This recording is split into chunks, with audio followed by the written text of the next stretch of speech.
வணக்கம். இது அதிர்வின் இன்றைய பிரதான செய்திகள். முதலில் தலைப்புச் செய்திகள். பாடசாலை மாணவர்களை தவிக்க விட்டு சென்ற பேருந்து அதிரடியாக வீதிக்கிறங்கி தரமான சம்பவம் செய்த தவிசாளர். நடந்ததென்ன?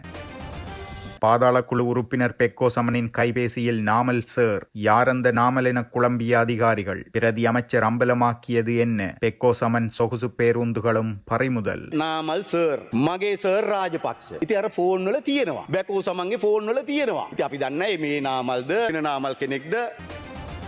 பிள்ளையானுக்காக கொந்தளித்த நாமல் ஏன் தெரியுமா? சபையில் சூடுபிடித்த விவாதங்கள். இலங்கையில் இறங்கிய வெளிநாட்டவரை உடனடியாக வந்த வழியே நாடு கடத்திய அதிகாரிகள். காரணம் இதுதான். என்னை கொலை செய்தால் ஆவியாக வந்து பழி வாங்குவேன். அமைச்சரை எச்சரித்த சாமர சம்பத்.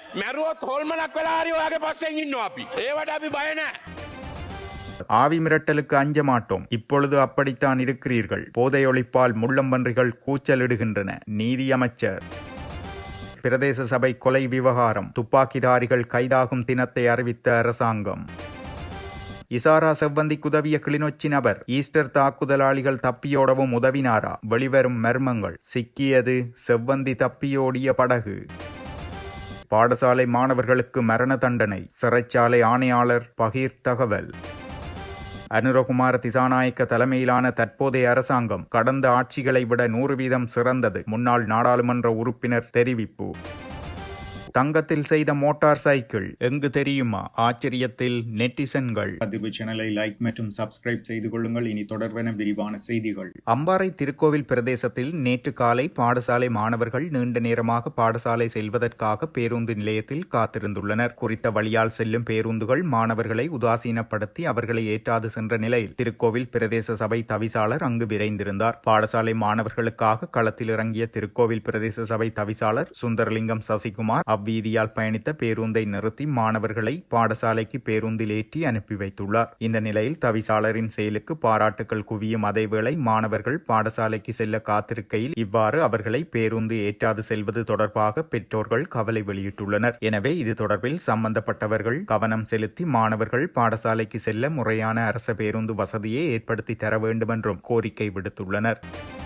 திட்டமிட்ட குற்றக்குழு உறுப்பினர் பெக்கோ சமன் போன்றவர்களின் கைபேசிகளில் நாமல் சார் மற்றும் எனது சார் ராஜபக்ச ஆகிய பெயர்களில் தொலைபேசி இலக்கங்கள் பதிவாகியுள்ளதாக தெரிய வந்துள்ளது. எனினும் இது இந்த நாமலா அல்லது வேறொரு நாமலா, இந்த ராஜபக்சவா அல்லது வேறொருவரா என்று தெரியவில்லை என மஹிந்த ஜெயசிங்க குறிப்பிட்டுள்ளார். நேற்றைய தினம் நாடாளுமன்ற விவாதத்தில் கலந்து கொண்டு உரையாற்றுகையில் இதனை தெரிவித்த அவர் திட்டமிட்ட குற்றக்குழு உறுப்பினர்களுடன் தொடர்புடைய தகவல்கள் குறித்து பல விடயங்களை முன்வைத்துள்ளார். கொலைகாரர்கள், குற்றக்குழுவினர் மற்றும் ஒழுங்கமைக்கப்பட்ட குற்றவாளிகளுக்கு போலீஸ் பாதுகாப்பு வழங்குவது எந்தவொரு நாகரிக நாட்டிலும் இல்லை என்று குறிப்பிட்ட அவர் அத்தகைய கோரிக்கைகளை தற்போதைய அரசாங்கம் நிராகரிப்பதாக உறுதிப்பட தெரிவித்துள்ளார். தற்போதுள்ள தேசிய மக்கள் சக்தி அரசாங்கம் எந்தவொரு குற்றவாளிகளையும் பாதுகாக்காது என்றும் அனைவரும் சட்டத்தின் முன் நிறுத்தப்படுவார்கள் என்றும் உறுதியளித்துள்ளார். முன்னாள் ஜனாதிபதி மஹிந்த ராஜபக்ச நீர்கொழும்பில் நிமல் லான்சா போதைப் பொருளுடன் கைதான போது உலங்கு வானூர்தியில் சென்று அவரை தழுவிக்கொண்டதாக கூறி கடந்த கால அரசியல் தொடர்புகளை அவர் சுட்டிக்காட்டியுள்ளார். இலங்கையை போதைப்பொருள் அற்ற நாடாக மாற்றுவதற்கான பொறுப்பு தங்கள் தோள் மீது சுமத்தப்பட்டுள்ளதாகவும் இந்த கடமையில் முழு நாட்டு மக்களும் மத தலைவர்களும் கல்வியாளர்களும் அரசாங்கத்துடன் இணைந்து ஒத்துழைக்க வேண்டும் எனவும் அவர் கோரிக்கை விடுத்துள்ளார். இதேவேளை சமீபத்தில் இந்தோனேசியாவில் கைது செய்யப்பட்ட பெக்கோ சமன் என்பவருக்கு சொந்தமான 2 சொகுசு பேருந்துகள் போலீசாரால் பறிமுதல் செய்யப்பட்டுள்ளன. இந்த பேருந்துகளில் ஒன்று சுற்றுலா பயணிகளை ஏற்றிச் செல்வதற்காக கட்டுநாயக்கவில் உள்ள ஒரு தனியார் நிறுவனத்திற்கு வழங்கப்பட்ட போது போலீசாரால் பறிமுதல் செய்யப்பட்டது. மற்றொரு சொகுசு பேருந்து மொனராகலை கொழும்பு வீதியில் பயணிக்கும் பயணிகள் பேருந்தாகும். குறித்த பேருந்து புறக்கோட்டை தனியார் பேருந்து நிலையத்தில் பயணத்திற்காக நிறுத்தப்பட்டிருந்த போது பறிமுதல் செய்யப்பட்டது.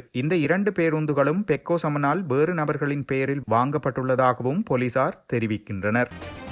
இசாரா செவ்வந்தி இந்தியாவிற்கு தப்பிச் செல்வதற்கு பயன்படுத்தியதாக கூறப்படும் படகு கண்டுபிடிக்கப்பட்டுள்ளது. குறித்த படகானது கொழும்பில் இருந்து குற்றப்புலனாய்வு பிரிவின் சிறப்பு அணியினரால் கைப்பற்றப்பட்டு யாழ் போலீசாரின் பாதுகாப்பில் வைக்கப்பட்டுள்ளதாக தெரிவிக்கப்பட்டுள்ளது. இதேவேளை கைப்பற்றப்பட்ட படகின் இயந்திரத்தை காணவில்லை என்றும் குறித்த படகை ஓட்டிச் சென்ற 2 இளைஞர்கள் தலைமறைவாகியுள்ளதாகவும் கூறப்பட்டுள்ளது. இதேவேளை தலைமறைவாகியுள்ள இளைஞர்கள் தொடர்பில் போலீசார் தீவிர விசாரணையில் ஈடுபட்டு வருகின்றனர். முன்னதாக கனேமுல்ல சஞ்சீவ கொலையுடன் தொடர்புடைய தொடர்புடைய முக்கிய சந்தேக நபரான இசாரா செவ்வந்தி இந்தியாவுக்கு தப்பிச் செல்ல உதவிய குற்றச்சாட்டில் ஆனந்தன் என்பவர் கைது செய்யப்பட்டிருந்தார். கொழும்பு கண்டி சாலையில் உள்ள திகாரியவின் ஓகொடபொல பகுதியில் தங்கியிருந்த போது கைது செய்யப்பட்ட சந்தேக நபர் அந்தோணி பிள்ளை ஆனந்தன் 72 மணி நேர தடுப்பு காவல் உத்தரவின் பேரில் விசாரணைக்கு உட்படுத்தப்பட்டார். மேலும் சந்தேக நபர் விசாரணையின் போது சுட்டிக்காட்டியதன் பேரில் துப்பாக்கிகள் மற்றும் வெடிமருந்துகள் கண்டுபிடிக்கப்பட்டன. இந்த சந்தேக நபர் 19/4/2019 அன்று நடத்தப்பட்ட ஈஸ்டர் ஞாயிறு தாக்குதலில் தொடர்புடைய பல சந்தேக நபர்களுடன் கடல் வழியாக தப்பிச் செல்ல நடவடிக்கை எடுத்துள்ளதாக தகவல்கள் வெளியாகியுள்ளதென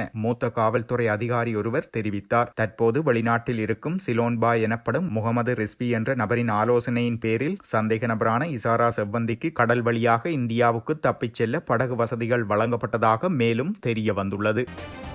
சமகால அரசாங்கம் சட்டத்தை நடைமுறைப்படுத்துவது தொடர்பில் நாடாளுமன்ற உறுப்பினர் நாமல் ராஜபக்ச அதிருப்தி வெளியிட்டுள்ளார். முன்னாள் ராஜாங்க அமைச்சர் பிள்ளையான் எனப்படும் சிவனேசதுரை சந்திரகாந்தன் பயங்கரவாத தடுப்புச் சட்டத்தின் கீழ் வைக்கப்பட்டுள்ளமை குறித்து நாமல் கோபத்தை வெளிப்படுத்தியுள்ளார். நாடாளுமன்றத்தில் நேற்றைய தினம் உரையாற்றும் போது நாமல் இதனை தெரிவித்துள்ளார். பிள்ளையானை கைது செய்து பயங்கரவாத தடை சட்டத்தின் கீழ் நீண்ட நாட்களாக அரசாங்கம் தடுத்து வைத்துள்ளது. எந்த அடிப்படையில் கைது செய்யப்பட்டார் என்ற கேள்விக்கு முறையான பதில் அரசாங்கத்திடம் இல்லை. உயிர்த்த ஞாயிறு தாக்குதல் தொடர்பாக விசாரணை மேற்கொள்ள பிள்ளையான் தடுத்து வைக்கப்பட்டுள்ளதாக அரசாங்கம் தெரிவிக்கிறது. எனினும் பிள்ளையானின் தடுப்பு காவல் உத்தரவில் அவ்வாறானதொரு விடயம் உள்ளடக்கப்பட்டிருக்கவில்லை. ஆனாலும் பயங்கரவாத தடை சட்டத்தின் கீழ் 3 மாதங்களுக்கு தடுத்து வைக்கும் அனுமதி பாதுகாப்பு அமைச்சினால் வழங்கப்பட்டுள்ளது. இவ்வாறான நிலையில் அரசாங்கம் சட்டத்தை எவ்வாறு பயன்படுத்துகிறது என அவர் கேள்வி எழுப்பியுள்ளார். இதேவேளை கடந்த அரசாங்கத்தின் போது முன்னாள் ஜனாதிபதி மஹிந்த ராஜபக்சவுக்கு ஆதரவாக பிள்ளையான் செயற்பட்டிருந்தார் எனவும் ராஜபக்சர்களின் தேவைக்கு அமைய பல்வேறு குற்றச்செயல்களில் பிள்ளையான் குழு ஈடுபட்டதாக பல குற்றச்சாட்டுகள் எழுந்திருந்தமையும் குறிப்பிடத்தக்கது. செனகல் நாட்டை சேர்ந்த 35 வயதான சந்தேக நபர் நேற்றைய தினம் காலை 5:45 மணிக்கு இலங்கை ஏர்லைன்ஸ் விமானம் UL 218 மூலம் கட்டாரின் தோஹாவில் இருந்து கட்டுநாயக்க விமான நிலையத்திற்கு வருகை தந்துள்ளார். இதனை அடுத்து கட்டுநாயக்க விமான நிலைய குடிவரவு அதிகாரிகளால் அவரின் கடவுச்சீட்டு குறித்து சந்தேகமடைந்து ஆவணங்களுடன் அவரை எல்லை கண்காணிப்பு பிரிவு அதிகாரிகளிடம் பரிந்துரைத்துள்ளனர். இதன் பின்னர் அங்கு நடத்தப்பட்ட தொழில்நுட்ப சோதனைகளில் பிரேசிலிய கடவுச்சீட்டு போலியானதென்பது தெரிய வந்துள்ளது. இதனை அடுத்து அவரது பொதிகளை ஆய்வு செய்த குடிவரவு மற்றும் குடியகல்வு துறை அதிகாரிகள் அதில் மறைத்து வைக்கப்பட்டிருந்த அவரது உண்மையான செனகல் கடவுச்சீட்டையும் நேபாளத்தின் காத்மண்டுவுக்கான விமான டிக்கெட்டையும் கண்டுபிடித்துள்ளனர். இதற்கமைய அவர் வந்த வழியே கத்தாரின் தோஹாவிற்கு நாடு கடத்துவதற்காக இலங்கை விமான நிறுவன அதிகாரிகளால் நடவடிக்கை எடுக்கப்பட்டுள்ளது. என்னை கொலை செய்தால் ஆவியாக வந்து பழி வாங்குவேன் என நாடாளுமன்ற உறுப்பினர் சாமர சம்பத் தசநாயக்க அமைச்சர் ஆனந்த விஜயபாலவிடம் தெரிவித்துள்ளார். தொடர்ந்தும் அவர் தெரிவிக்கையில், நீங்கள் எங்களை கொலை செய்யத்தான் முயற்சிக்கிறீர்கள். பாதுகாப்பும் பறிக்கப்பட்டுள்ளது. நாங்கள் அதற்கு பயமில்லை. கொலை செய்த பின்னர் ஆவியாக கூட பின்தொடர்வேன். நீங்களும் பயங்கரவாதிகள் தான். உங்களின் பெயரையும் பயங்கரவாத பட்டியலில் தான் சேர்க்க வேண்டும். மறைக்கப்பட்ட விடயங்கள் எங்களிடம் அதிகம் இருக்கிறது. எமக்கும் அதிகமாக கதைக்க முடியும். அப்படி நாங்கள் செய்ய மாட்டோம். வெலிகம பிரதேச சபை தலைவர் மக்களின் வாக்குகளில் வெற்றி பெற்றவர். அவரை பாதாள குழுவில் சேர்க்க வேண்டாம். நான் உங்களுக்கு ஒரு சவால் விடுகிறேன். முடிந்தால் துப்பாக்கிச்சூடு நடத்தியவரை கைது செய்து எந்த பாதாள குழு என்று கூறுங்கள். ஆனால் பாதாள குழுவில் அவரின் பெயரை சேர்த்து அவரின் குடும்பத்தை அவமானத்திற்கு உள்ளாக்க வேண்டாம் என சாமர சம்பத் தெரிவித்திருந்தார். இதன்பின் இதற்கு பதிலளிக்கும் விதமாக போதைப்பொருள் விநியோக சங்கிலியை முற்றிலும் அழித்து திட்டமிட்ட குற்றக்குழுவை ஒழிப்பதற்காக தேசிய பணி தொடங்கப்பட்டுள்ளதாக நீதி மற்றும் தேசிய ஒருமைப்பாட்டு அமைச்சர் ஹர்ஷன நாணயக்கார தெரிவித்திருந்தார். மேலும் நாடாளுமன்றத்தின் எதிர்க்கட்சி பக்கத்தில் உள்ள ஆசனங்களில் முள்ளம்பன்றிகள் இருக்கின்றனவா என சந்தேகம் உள்ளது. எதிர்க்கட்சிகளின் ஆசனங்களில் முள்ளம்பன்றிகளை பார்க்கிறேன். திட்டமிட்ட குற்றக்குழுக்களை அடக்குகிறோம் என்று நாம் கூறும்போது அவர்கள் குதிப்பதை நான் காண்கிறேன். மேலும் முன்னதாக பாதுகாப்பு நிலைமை குறித்து உரையாற்றிய நாடாளுமன்ற உறுப்பினர் சாமர சம்பத் தசநாயக்க முடிந்தால் எங்களை கொல்லுங்கள், ஆவியாக வந்து பழி தீர்ப்போம் என கூறியிருந்தார். சாமர சம்பத் தசநாயக்க ஒன்றும் ஆவியாக வந்து பயம் காட்ட வேண்டாம். அவரை இப்போது பார்க்கும்போது கூட பயமாக இருக்கிறது என்று நகைச்சுவையாக கூறியுள்ளார். மேலும் 1977க்கு பிறகு வந்த அரசாங்கங்கள் போதைப்பொருள் மற்றும் குற்றக்குழுக்களுடன் ஒத்துழைத்து செயற்பட்டன. தற்போதைய அரசாங்கம் அவ்வாறான செயலில் ஈடுபடாதென்றும் அவர் வலியுறுத்தியுள்ளார். இதேவேளை வெலிகம பிரதேச சபை தலைவர் லசந்த விக்ரமசேகரவின் படுகொலைக்கு காரணமான சந்தேக நபர்கள் குறித்து தகவல்கள் கிடைத்திருப்பதாக பொதுமக்கள் பாதுகாப்பு அமைச்சர் ஆனந்த விஜயபால தெரிவித்துள்ளார். இதன்படி சந்தேக நபர்கள் 2 அல்லது 3 நாட்களுக்குள் கைது செய்யப்படுவார்கள் என அவர் இதன்போது சுட்டிக்காட்டியுள்ளார். இந்நிலையில் அவரது படுகொலை தொடர்பாக விசாரணையை 4 போலீஸ் குழுக்கள் மேற்கொண்டு வருகின்றமை குறிப்பிடத்தக்கது. நாட்டில் பாரிய அளவிலான போதைப்பொருள் கடத்தல்காரர்களுக்கு மரண தண்டனை நிறைவேற்றப்பட வேண்டுமென சிறைச்சாலைகள் ஊடக பேச்சாளரும் சிறைச்சாலைகள் ஆணையாளருமான ஜகத் வீரசிங்க தெரிவித்துள்ளார். மேலும் அவர் தெரிவிக்கையில், தூக்கிலிடப்பட உள்ள 805 ஆண்களும் 21 பெண்களும் உள்ளனர். தூக்கிலிடப்பட உள்ள 805 பேரில் 5 பாடசாலை மாணவர்களும் அடங்கியுள்ளனர். தென் மாகாணம்தான் பாதாள உலக நடவடிக்கையில் முதலிடத்தில் உள்ளது. இவ்வளவு படித்த சமூகம் கூலிக்கு கொலை செய்யும் சமூகமாக எப்படி மாறியுள்ளது என்பதை என்னால் கற்பனை செய்து பார்க்க முடியவில்லை. இதற்கெல்லாம் மூல காரணம் இந்த நாட்டில் பாரிய அளவிலான போதைப்பொருள் கடத்தல்காரர்கள். அவர்கள் நிச்சயம் தூக்கிலிடப்பட வேண்டும். அது பாவமல்ல எனவும் சிறைச்சாலை ஆணையாளர் கூறியுள்ளார்.